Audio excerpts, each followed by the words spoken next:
কেমন আছো তোমরা সবাই? আশা করছি তোমরা সবাই খুব ভালো আছো, যে যেখানে আছো ঈশ্বরকে পাই সুস্থ আছো। এসবি ক্রিয়েশন ব্লগের নতুন আরও একটি ভিডিওতে তোমাদের সবাইকে জানাই স্বাগত। আই হোপ আজকের ব্লগটাও তোমাদের খুব খুব ভালো লাগবে। আজ হলো রবিবার, ঘুম থেকে উঠে পড়েছি কিন্তু একদম 6:30টার আগে। তো ঘুম থেকে উঠেই এদিকে দেখো আগে ঘর দোরগুলো ভালো করে ঝাড় দিয়ে নিচ্ছি, আর তোমাদের দাদাভাই এখনও ঘুমিয়ে আছে। এখনও কি আমিও আরও পরেই উঠতাম, কিন্তু আজকে বাড়িতে আসছে অতিথি। তো অতিথি আসবে বলে কিন্তু সকাল সকাল ঘুম থেকে উঠে পড়লাম। অতিথি কালকে আসার কথা ছিল, মানে শনিবার দিনকে সন্ধ্যায় 7টার সময় কিন্তু আমাদের বাড়িতে আসার কথা ছিল। তো ট্রেন লেট, তারপর বলেছিল রাত্রিবেলা 12টার সময় আসবে, তোমাদের দাদাভাই গিয়ে স্টেশন থেকে গিয়ে আনতো। তো তারপর আবারও 12টার সময় চেঞ্জ হলো, সকালবেলায় বলছে মানে আস্তে আস্তে 7টা-8টার মতো বেজে যাবে। তো আমি তো এখন মোবাইলে দেখলাম যে 7:30টার মধ্যে আমাদের এখানে চলে আসবে। তো তাই জন্য আমি কিন্তু ঘুম থেকে উঠে পড়েছি।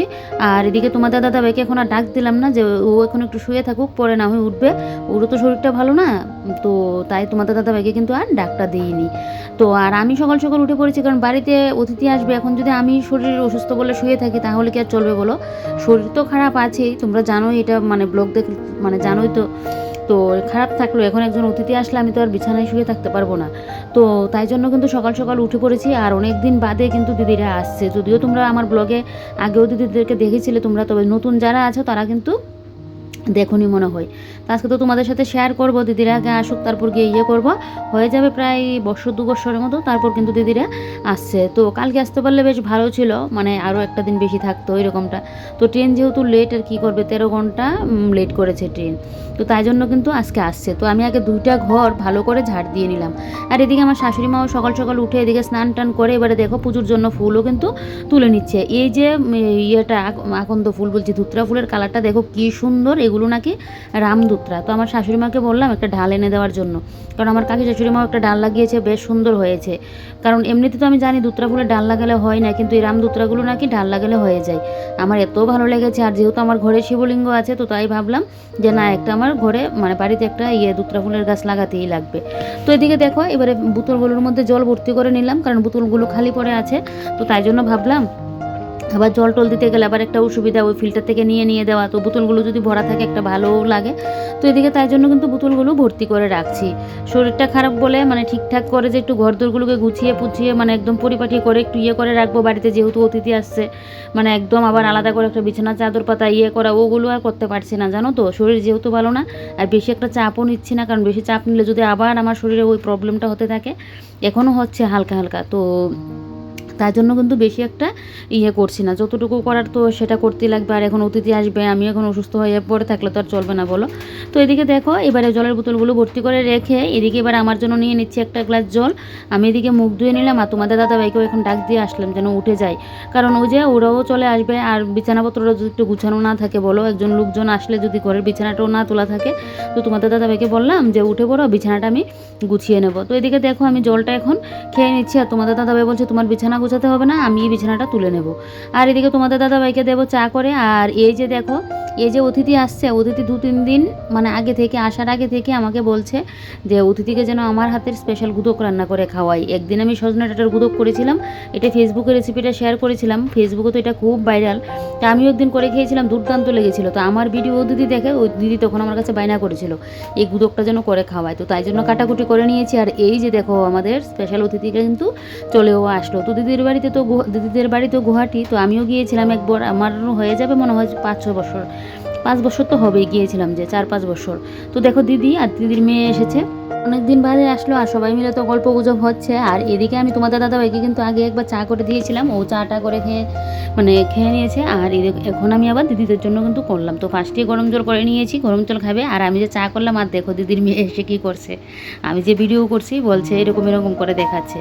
আর জানো তো খুব মিশুকো এরা, দেখবে মিশুকো মানুষ হলে কিন্তু যেখানে যাই সেখানে একদম পুরো একদম জমজমাট পরিবেশ করে তুলে। কিন্তু মিশুকো মানুষ হলে খুব ভালো লাগে। দিদিরা যে আসলো, আর খুব মিশুকো তো মনটাও যেন একদম একটুখানি সময় এই যেন একদম একটা আনন্দের জমজমের একটা যেন পরিবেশ মানে তুলে ধরে এরকম। তো এদিকে দেখো এবারে চা দিয়ে দিলাম দিদিকে আর দিদির মেয়েকে। আর তোমাদের দাদাভাই আবার এদিকে গিয়ে রুটি তারপর সবজি এগুলো নিয়ে আসলো, মানে বলছিল যে কি খাবে। তো বলছিল দিদির মেয়ে যে রুটি সবজি খাবে, তো তাই তোমাদের দাদাভাই নিয়ে আসলো, বলেছিল মিষ্টি আনার কথা। তো ওরা আবার বলছে নাকি মিষ্টি খাবে না, শুধু রুটি আর সবজি। তো তাই জন্য আমি এখন দিদি আর দিদির মেয়েকে কিন্তু দিয়ে দিচ্ছি। এদিকে আমার শাশুড়ি মাকেও আবার কিন্তু চা আর রুটি দিয়েছিলাম। সব কিছু তো আর কাজের মধ্যে থাকলে ক্যামেরাবন্দি করা যায় না, তো তাই তোমাদেরকে বলে দিচ্ছি। তো ওইদিকে এখন দিদি আর দিদির মেয়েকে দেবো, তারপর কিন্তু মানে আমি তো খাবো না বলছি, তোমাদের দাদা হয়তো খাবেই না, ওর এমনিতেই মানে গ্যাসের সমস্যা চলছে। তো আমি এদিকে দিদিকে দিয়ে দিলাম, এদিকে দিদিকে দিয়ে তারপর দিদির মেয়েকে দিয়ে কিন্তু আমি ওইদিকে নিয়ে নিলাম। তো এদিকে দেখো এই যে দিদি খাচ্ছে আর বলছে মানে খুব ভালো টিফিন এরকমটা বলছে। তো এদিকে আমার শাশুড়ি মা দেখো ওই যে দেখো চা খাচ্ছে। এবারে কিন্তু দিদি আর আমি বসে পড়েছি। আর এদিকে দেখো আমার শাশুড়ি মা এদিকে বলছে কথা, আর তোমাদের দাদাভাইকে বললাম আমাকে একটু ভিডিও শ্যুট করে দেওয়ার জন্য। তোমাদের দাদাভাই তো এমনিতে করতে চায় না, কোনো কোনো সময় মর্জি ভালো হলে করে দিই, তা আমি বলছি করে দেওয়ার জন্য। এগুলো তো ভালো মুহূর্ত, আমার ভিডিওর দ্বারা এগুলো স্মৃতির মতো হয়ে থাকবে, যখন মন চাইবে তখন দেখা যাবে। তো তাই জন্য মানে ভিডিও যে করি, একদিকে তো বলতে পারো আমার ভালো লাগার জায়গা হলো গিয়ে ভিডিও করা, ভিডিও করতে আমার ভালো লাগে, আমার সারাটা দিন টাইম কেটেছে। আর একটা হতো মানে আরেকটা কথা কী বলো তো, ওই যে প্রত্যেক দিন একটু একটু করে শেয়ার করি তোমাদের সাথে, তো এইগুলো কিন্তু একটা স্মৃতি হয়ে কিন্তু আমার মোবাইলে থেকে যাবে। তো এইটাই তো বলো, তো সেই আনন্দের মুহূর্ত, কষ্টের মুহূর্ত সব কিছু কিন্তু একটা স্মৃতি হয়ে থাকে। যদিও কষ্টের মুহূর্তগুলো তোমাদের সাথে শেয়ার মানে করি না তেমনভাবে, আনন্দের মুহূর্তটাই শেয়ার করি। তো এদিকে দেখো এবার আমি বসিয়ে দিয়েছি রান্না, টিফিন তো খাওয়া হলো। আর এদিকে তোমাদের দাদাভাই দিদি করছে গল্প, আর আমি এদিকে কিন্তু ডাল আগে করে নিয়েছি। তো ডালটা এদিকে বসিয়ে এবারে কিন্তু এখন গুদকটা বসাচ্ছি, আর গুদকটা আমি হাঁড়ির মধ্যেই করব। এটা আমি কিন্তু ইয়ের মধ্যে করি না, এই প্রেশার কুকারের মধ্যে করি না। এই গুদকটা না হাঁড়ির মধ্যে করলে কিন্তু বেশ ভালো লাগে খেতে। তো তাই জন্য দেখো এই যে হাঁড়ির মধ্যে গুদকটা এখন করে নিচ্ছি। আর এদিকে আলু পেঁয়াজ রসুন সব কিছু কিন্তু একদম কাটাকুটি করে নিয়েছি, কিছু সকালে কাটলাম আর বাদ বাকি কিছু কিন্তু কালকেই করে নিয়েছিলাম, তো মানে কেটে রেখে দিয়েছিলাম। তো এদিকে দেখো সব কিছু বসিয়ে দিয়ে এদিকে আমার ডালও মানে নামানো হয়ে গেছে, একদম ইয়ে করে ডালটা করেছি, পাতলা করে মসুর ডাল করলাম। আর এই যে দেখো এবারে দিদির মেয়ে এখন একটু ফ্রেশ হলো, তো সকালবেলায় আসলো তো একটু রেস্ট টেস্ট করে তারপর এদিকে ফ্রেশ হলো। আর দেখো ও কী করছে, ও খুব মিশুকে, মানে ওরা মা মেয়ে না দুজনে খুব মিশুকে, ওদের বাড়িতে যখন গিয়েছিলাম এতটা মজা করে কাটিয়েছিলাম। এদিকে বসিয়ে দিলাম রান্না বান্না, ভাতটা করবো একদম লাস্টে। তো দেখলি তো দিদিরা তো চলে আসলো, কালকে ওদের আসার কথা ছিল, কালকে শনিবারে সন্ধ্যা 7টার সময় আসার কথা ছিল, তারপর ছিল 12টায়, তারপর গিয়ে আজকে আসলো। মানে ট্রেন এতটা পরিমাণে লেট, 13 ঘন্টা নাকি লেট করেছে তাই। তো অনেক দিন বাদে আসলো, অনেক বছর হয়ে যাবে, প্রায় মনে হয় 2 বছর আগে এসেছিল। তো ওইদিকে দিদি বলেছিল আমার হাতের স্পেশাল মানে ইয়ে দিয়ে গুদক খাওয়ার জন্য। তো ওইদিকে গুদকটা বসিয়ে দিয়েছি, আগে আমাকে বলে দিয়েছে এসে নাকি আমার হাতের স্পেশাল গুদক খাবে। তো আর এদিকে ডাল করে নিয়েছি একদম পাতলা করে, মুসুর ডাল করলাম। তো দিদি বলছে হালকা পাতলা করার জন্য, দিদি আবার মাংস খায় না। তো এদিকে দিদি গেল, তোমাদের দাদাভাই গেল বাজারে, তো মাংস খাবে না বলছে, মাছও খাবে না এরকমটা বলছে, শুধু হালকা পাতলা যেন রান্না করি। তো এদিকে গুদকটা বসিয়ে দিয়েছি, ডাল নামিয়েছি, আর এখন একটা ভাজা করবো, আর ভাতটা তো একদম লাস্টে করবো। তোমাদের দাদাভাই দেখি বাজার থেকে কী নিয়ে আসে, তারপর গিয়ে বাদবাকি রান্নাবান্না হবে। সকালের টিফিন তো হলো, দিদিরা এখন গেল আমার এই কাকি শাশুড়ির ঘরে, তো ওরা আসুক আর এই ফাঁকে আমার গুদকটাও রান্নাবান্না হোক। এখন কয়েকটা বাসন কুসন পড়লো, এগুলো এখন ধুয়ে নেব।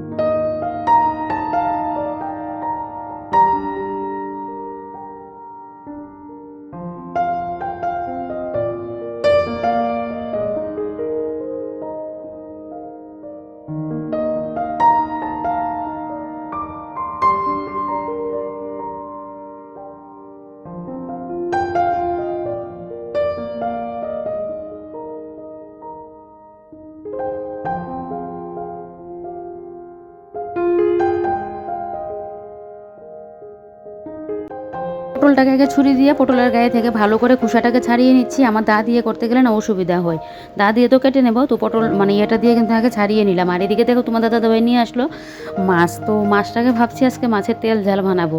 তো দিদিরা তো আবার মাংস খায় না, তো দিদি মাংস খায় না, তো বলছে মাছ মাংস কোনোটাই খাবো না, কিন্তু কীরকম লাগে বলো, খালি ডাল আর ইয়ে দিয়ে কি খাবে কিনা। দিদির স্পেশাল হলো গিয়ে গুদক, ওই গুদকটার কথাই বলেছিল। তো এদিকে তো মানে মাছ না আনলে কীরকম লাগে, মাংস তো দিদি খাইই না, আর মাছের কথাও না করেছিল। তো তোমার দাদাভাই বলে কীরকম লাগে এরকম খালি ইয়ে দিয়ে ভাত খেতে, দিদি বলছে দিদি নাকি গুদকটাই হলে হবে, মানে এতটা স্পেশাল। তো আমিও বুঝি, তোমাদের দাদাভাই বলছে না না, তাই জন্য কিন্তু তোমাদের দাদাভাই মাছটা নিয়ে আসলো।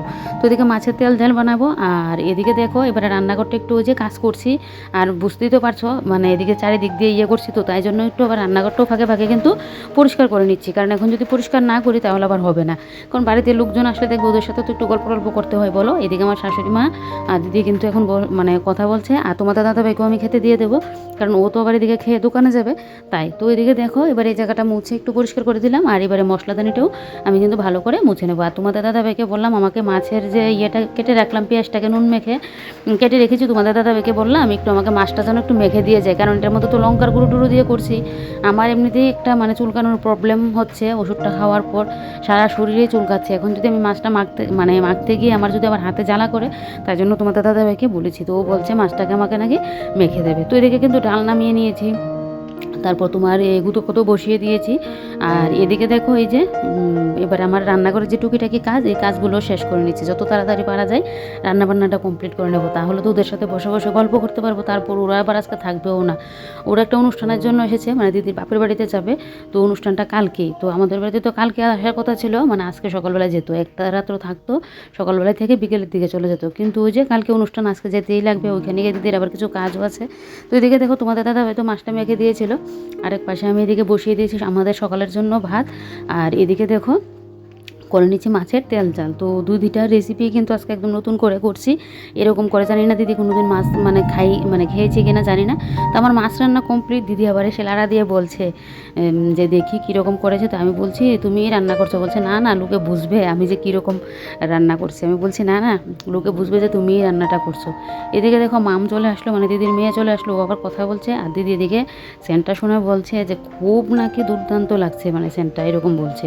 তো আবার ওকে বলছে একটুখানি খেয়ে দেখার জন্য যে কীরকম হয়েছে, আর খেয়ে তো বলছে খুব নাকি টেস্ট লাগছে খেয়ে। এই যে দেখো হাতে নিয়ে দেখছে, বলছে দুর্দান্ত নাকি লেগেছে, এই রেসিপিটাও নাকি মানে নতুন, তো বলছে খুব টেস্ট হয়েছে খেয়ে। তো দিদির মেয়েও বলছে, আবার দিদিও একটুখানি পরে মুখে দিয়ে দেখেছিল, এবারে দিদিকে দিয়েছিলাম কিন্তু গুদক, এটা খেয়ে তো বলছে কি আমি নাকি রান্না করলাম, এরকম প্রশংসায় পঞ্চমুখ প্রতিদিন আজকে আমার হাতের রান্নাবান্না খেয়ে। তো এটাই চেয়েছিল দিদি আমার হাতের খেতে, তো এটা খেয়ে বলছে। আর মাছের ইয়েটাও নাকি মানে নতুন এরকম করে খেয়েছে, খুব নাকি ভালো লেগেছে। তো এদিকে রান্নাবান্না কমপ্লিট করলাম, তোমাদের দাদাভাইও খাওয়া দাওয়া করে দোকানে চলে গেল। আর এদিকে দেখো এবারে কিন্তু দিদি আর আমি মিলে করছি গল্প, আর মামও আমাদের এখানেই ছিল, তিনজনে শুয়ে শুয়ে গল্প করছিলাম। তো মাম এখন গেল আমার ছাইয়ের ঘরে, আর এদিকে কিন্তু আমরা মিলে কথা বলছি। এই যে দেখো আমাদের গল্পই যেন আর শেষ হচ্ছে না, কত গল্প যে করছি। আর ওই যে বললাম মিশুকু মানুষ দেখবে যেখানেই যাই সেখানেই কিন্তু একদম পুরো জমিয়ে মানে ফেলে। তো বেশ ভালো করে করলাম। আর এখন দিদি শুয়ে আছে, আর আমি আর মাম এখন চলে আসলাম রান্না করে। তো এসে এদিকে দেখো তরমুজ কাটছি, এদিকে আমার শাশুড়ি মাকেও রাখ দিলাম। এবারে কিন্তু আমরা সবাই মিলে তরমুজ কাটছি, আর মাম এদিকে মামের বরের সাথে কথা বলছে। আমি এবার বলছি ওর বর আসলেও ভালো ছিল। তো এর আগে যখন এসেছিলো তখন কিন্তু ওর বর শুদ্ধই কিন্তু এসেছিলো, এরকম পয়লা বৈশাখের সময় কিন্তু আমাদের এখানে এসেছিলো, এর 2 বছর মনে হয়ে যাবে, 2 বছর আগে যে এসেছিলো। তো এদিকে দেখো দিদির এখন খেতে বসে পড়লো, কারণ ওরা আবার একটু বাদেই বেরিয়ে পড়বে। ওই যে বললাম একটা কাজে এসেছিলো, দিদির বাপের বাড়িতে যাবে। তো ওই যে দেখো খাওয়া দাওয়া কমপ্লিট করে এদিকে কিন্তু মা মেয়েতে মিলে রেডি হয়ে গেলো। বলছি আজকে থেকে গেলে তো খুব ভালো ছিল। তো ওই যে বলছে কাজের জন্য তো আসলে এখন যেতেই লাগবে। তো ওইদিকে তোমাদের দাদাভাইও দুপুরে আসলো বাড়িতে, তো ওদিকে ওরাও চলে গেলো। আর তোমাদের দাদাভাইও এদিক দিয়ে খাওয়া দাওয়া কমপ্লিট করলো। আমার খাওয়া দাওয়া এখনও হয়নি, আমি এই মাত্র ঘর দূর ঝাড়টার দিয়ে এদিকে স্নান টান করে কিন্তু এইমাত্র আমি ঘরে আসলাম। তো এবারে রেস্ট করবো, সারাদিন যেহেতু শোয়া টোয়ার হয়নি, তো এখন গিয়ে কিন্তু আমি রেস্ট করবো। এখন ঘর ঝাড়টার দিয়ে ভালো করে ফ্রেশ হয়ে স্নানটা করে আসলাম। স্নানটা আগে মানে আরও আগে করতে পারতাম, তো যেহেতু লেট হয়ে গেলো ভাবলাম পরে একদম ঘর দূর পরিষ্কার করে ওদেরকে খেতে টেতে দিয়ে তারপরে স্নানটা করে আসবো। এদিকে তো সন্ধ্যার পর থেকে এত পরিমাণে মাথা যন্ত্রণা, তোমাদেরকে বলে বোঝাতে পারবো না কি মাথা যন্ত্রণা আমার আজকে উঠেছে। অনেকটা সময় শুয়েছিলাম। এদিকে তোমাদের দাদা বাবা রাত্রিবেলা আসার সময় দেখো এখানে স্রাব, তারপর পেঁয়াজ, তারপর এদিকে রসুন, আলু, তারপর এদিকে মুড়ি, এদিকে চানাচুর, এই সবগুলো কিন্তু নিয়ে আসলো। তো এগুলো এখন এমনিতেই রেখে দেবো, ওই মুড়ি টুড়ি যে আলাদা করে গুছিয়ে রাখতে পারবো, এটা এখন আমার দ্বারা হবে না। তো চলো তাহলে আজকের ব্লগটা এখানেই শেষ করি।